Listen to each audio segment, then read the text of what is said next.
Bonjour à tous, JT entièrement consacré à des modèles électriques avec en tête d'affiche la Mini Cooper SE, l'Opel Corsa i, la Honda i, la Jaguar XJ et le Fiat Ducato électrique.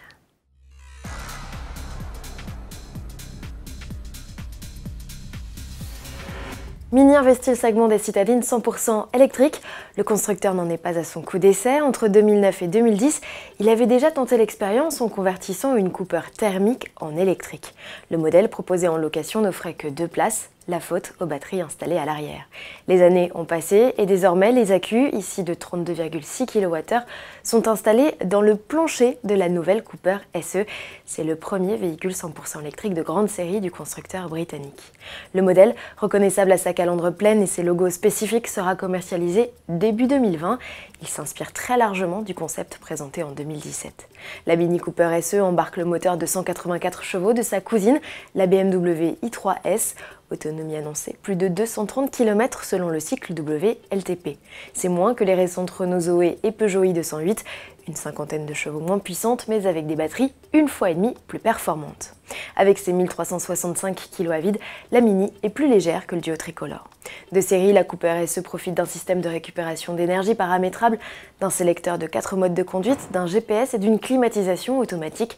Elle n'est proposée qu'en 3 portes à partir de 32 900 €, hors bonus de 6 000 €, c'est 800 € de plus qu'une i208 et 2 000 € supplémentaires comparés à une Corsa i. La citadine Opel, cousine technique de la Peugeot 208, est affichée à moins de 30 000 € dans sa version 100% électrique. Si l'équipement est complet, avec notamment la climatisation automatique et plusieurs aides à la conduite, l'allemande n'embarque qu'un chargeur monophasé. En d'autres termes, pas de possibilité de charge rapide. Pour cela, il faut mettre la main à la poche et opter pour la finition édition à 30 650 €. Pour mémoire, la Corsa i dispose d'un moteur de 136 chevaux et d'une batterie de 50 kWh qui lui offre une autonomie de 330 km. Les Corsa i sont pré-réservables dès maintenant, à l'exception de l'entrée de gamme, contre un acompte de 500 €, livraison en 2020. Et à propos de pré-réservation, le compteur s'affole chez Honda. Depuis la mi-juin, 32 000 personnes ont déposé un acompte de 800 € pour acquérir la i, le premier modèle zéro émission à l'échappement du constructeur nippon, étroitement dérivé du concept présenté en mars dernier, sera commercialisée fin 2019 en France. Sous ses 3,90 m de long, elle cache un moteur de 150 chevaux et une batterie de 35,5 kWh. Question autonomie, Honda reste flou et annonce juste la possibilité de parcourir plus de 200 km. En attendant la version définitive annoncée au Salon de Francfort en septembre, Honda dégourdit les roues de ses prototypes et les a notamment emmenés au Festival of Speed de Goodwood, l'occasion pour Alexander Albon, le pilote de F1 de l'écurie Toro Rosso Honda, de s'offrir un petit tour au volant. En bref, Jaguar, qui commercialise déjà le SUV e-Pace, s'apprête à lancer un deuxième modèle 100% électrique sur le marché. Ce sera son iconique XJ. L'assemblage de cette nouvelle génération de la berline débutera dès 2020 sur les chaînes du site de Castlebrough-Winch, au centre de l'Angleterre. Il s'agira de la première usine de véhicules électrifiés haut de gamme du Royaume-Uni.